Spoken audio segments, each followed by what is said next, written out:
Mais uma vez unidos, estamos conversando a respeito da saúde mental, tão importante não só nos ambientes de trabalho, como em qualquer ambiente organizacional e mesmo na nossa vida, né? Todos os dias e a toda hora.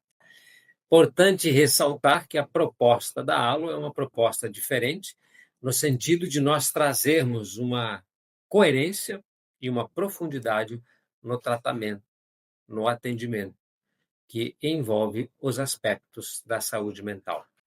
Importante para o empresário, as empresas, as organizações e todas as pessoas entenderem que, a partir de agora, nós temos esse compromisso formalmente exigido por lei. Se até então nós tínhamos as atividades, as ações e as iniciativas de saúde mental com a proposta de auxiliar empresas, empreendedores, colaboradores em todas as atividades, de uma forma em que fazíamos isso, né, de um atendimento, porque realmente ele é necessário e é urgente. Agora, além disso, é uma exigência legal. Importante para o empresário, então, entender que muitas vezes ele pode fazer uma consulta prévia a respeito do que fazer realmente no ambiente de trabalho. E não, por conta de uma ansiedade ou de uma afobação, começar a implantar atividades e ações sem o conhecimento necessário e, mais importante, sem a orientação de uma empresa ou de profissionais que realmente entendem do assunto. Porque senão pode assumir posturas inadequadas ou mesmo gastar indevidamente recursos desnecessários. Então, consulte a ALO, né, fale com a gente, envolva a nossa equipe dentro de uma consulta prévia para planejar as ações com calma, com tranquilidade e que sejam realmente efetivas e que não seja, como se diz na gíria, algo só para inglês ver. Dentro desse contexto, então, é importante nós discutirmos em detalhes como, de fato, precisa acontecer com as empresas para elas se organizarem dentro dessa proposta da NR1, agora atualizada, em que nós discutiremos e atenderemos as questões que regem a saúde mental no ambiente de trabalho. Mariane, se poderia nos colocar situações que envolvem e, de fato, respondem a essa questão? Bom, os riscos psicossociais, eles são esses fatores ou esses aspectos no ambiente de trabalho que vão causar o estresse, o sofrimento emocional ou o adoecimento mental. Então, isso inclui as jornadas excessivas, a sobrecarga no ambiente de trabalho, as relações interpessoais que envolvem, muitas das vezes, o isolamento social, o assédio ou violência, uma comunicação ineficaz, tudo que pode gerar, né, contribuir para o adoecimento e o estresse desse colaborador no próprio ambiente de trabalho. A importância de identificarmos os sinais de adoecimento mental desse colaborador no ambiente de trabalho. Então, esses sinais, eles envolvem o cansaço extremo, as faltas constantes, a queda do rendimento no ambiente de trabalho, o isolamento social, processos emocionais em que a pessoa também envolve insônia até chegar no quadro de depressão, de ansiedade e burnout. Então, é importante a gente ter ferramentas e questionários validados com profissionais qualificados para a identificação e intervenção desses sinais de adoecimento. Diante disso, então, fica aí a questão que a empresa precisa entender como avaliar e mapear, de fato, esses riscos psicossociais. Porque há que se entender que uma questão envolve a saúde do colaborador fora do ambiente de trabalho, ele pode ter as suas situações, que já traz isso para a empresa. Então, dentro da empresa, nós temos que ter esse mapeamento muito bem definido para que não venha agravar os quadros que já existem ou de desenvolvê-los por conta da pressão no trabalho ou por conta da empresa, de fato, ter esses riscos estabelecidos. De que forma, então, Francine, a gente poderia usar que ferramentas e de que forma atuaremos dentro desse diagnóstico para levantar e mapear, de fato, os riscos psicossociais?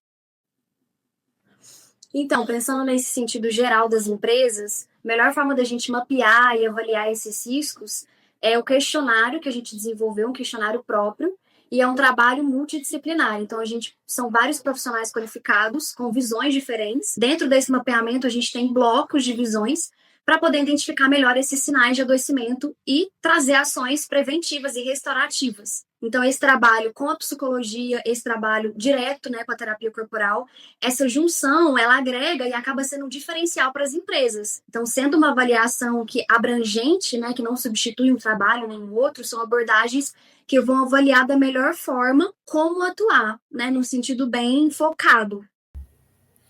É muito interessante essa visão holística, em síntese, amplificada, né, dessa visão de recolher e de mapear os riscos psicossociais, que da forma como a gente vai estar abordando, com essa multidisciplinaridade, com vários profissionais envolvidos, a gente consegue, de fato, com as ferramentas certas, com os questionários qualificados, identificar essas sobrecargas, porque elas aparecem no corpo. Então, isso é bastante interessante, porque são concretas. O corpo fala. Então, a gente consegue aliar de uma forma bastante simples, por um lado, mas muito eficiente, por outro, no sentido de entender que os riscos psicossociais, uma vez que estão no âmbito da saúde mental, elas vão sim estar presentes na expressão corporal de cada um de nós. Por isso a importância, por exemplo, daquelas práticas já reconhecidas pela lei e também reconhecidas pelos profissionais, da ginástica laboral, da ergonomia, né, das questões que envolvem o ambiente físico do trabalho, porque isso também acarreta, dentro dos riscos psicossociais, os efeitos, né, ou as questões que vão precisar ser tratadas dentro da empresa. Então, a partir disso, a gente vê que as empresas elas podem cuidar da saúde mental, né, dos trabalhadores, dos colaboradores, promovendo espaços de escuta, momentos e pausas para que aquela pessoa, aquele colaborador consiga se reorganizar, né, lidar com seus processos emocionais, ou de estresse, ou de sobrecarga, apoio psicológico, oferecendo esses programas de prevenção e promoção da saúde mental do trabalhador nas empresas. Importante destacarmos também, então, que o RH, claro, sempre teve e continuará tendo uma importância muito grande dentro da condução dessas práticas dentro da empresa. Porque nós falamos aqui, por exemplo, da comunicação assertiva. Quando nós não temos uma comunicação eficiente dentro da empresa, temos o risco aí de confusões e principalmente do clima organizacional que pode se comprometer. Então, o Juliano vai nos falar um pouquinho dessa comunicação assertiva e também do treinamento das lideranças, né, para que esse clima organizacional, para que esse ambiente dentro da empresa seja facilitado por essas lideranças.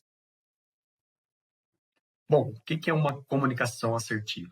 A comunicação assertiva é aquela que é capaz de expressar ideias, opiniões, sentimentos e as suas necessidades de forma clara, objetiva e alinhada ao seu público-alvo. Alguns elementos chaves dessa comunicação são a clareza na mensagem, o tom de voz e postura adequados, o uso de linguagem respeitosa e a escuta ativa, ou seja, além de você passar informação, você tem que abrir canais para que você receba a informação de volta, né? Aquele feedback, para entender se aquela mensagem realmente foi bem passada, né? bem comunicada. Não existe comunicação sem o retorno da informação. Então, a comunicação assertiva é aquela que passa a mensagem de forma clara e com um retorno positivo sobre aquele tema que foi trabalhado, né? A comunicação assertiva ela vai propiciar, ela vai ajudar a identificar sinais de estresse, conflitos, insatisfações, antes que esses sinais eles possam evoluir para quadros mais graves. Com essas informações em mão, é possível que o RH estruture políticas, né, voltadas à prevenção de problemas de saúde mental. Diante de tudo que comentamos, então, a importância das empresas já adiantarem, porque a partir de maio do ano que vem, 2026, já cabem as autuações. As fiscalizações, por enquanto, são educativas, no sentido que todos nós, empresários e organizações, nos preparemos para fazer esse trabalho tão importante dentro das empresas. E a Halo fica aí à disposição para as consultas e para fazer esse diagnóstico, porque o diagnóstico vai revelar não só os aspectos que envolvem os riscos psicossociais, mas outras atividades que a empresa desenvolve. O diagnóstico bem feito é como o trabalho do clínico geral, que vai estar levantando aí dentro da saúde do colaborador ou dentro da saúde da pessoa, quais são aquelas partes que precisam de atenção imediata. O nosso diagnóstico vai falar da saúde da empresa. E aí não envolve apenas a saúde psicossocial ou a saúde dos colaboradores, envolve também saúde financeira, a saúde dos processos comerciais, toda uma situação que temos aí dentro da organização. Então, a ALO sempre tem esse compromisso de estar criando, né, ambientes seguros, ambientes saudáveis, ambientes confiáveis e, acima de tudo, sustentáveis, para que eles se perpetuem aí ao longo do tempo, organizando o grande propósito das organizações, que é a empresa cidadã, aquela empresa socialmente responsável, que agrega valor à comunidade, tendo um propósito e realmente proporcionando a transformação, não apenas daqueles que fazem parte da organização diretamente, mas de todo o entorno, de toda a sociedade. Esse é um grande propósito, né, que a empresa tem, esse valor agregado à comunidade, fazendo com que esteja permanentemente dentro dessa sustentabilidade, proporcionando emprego e renda tão necessários para todos nós. Não é isso?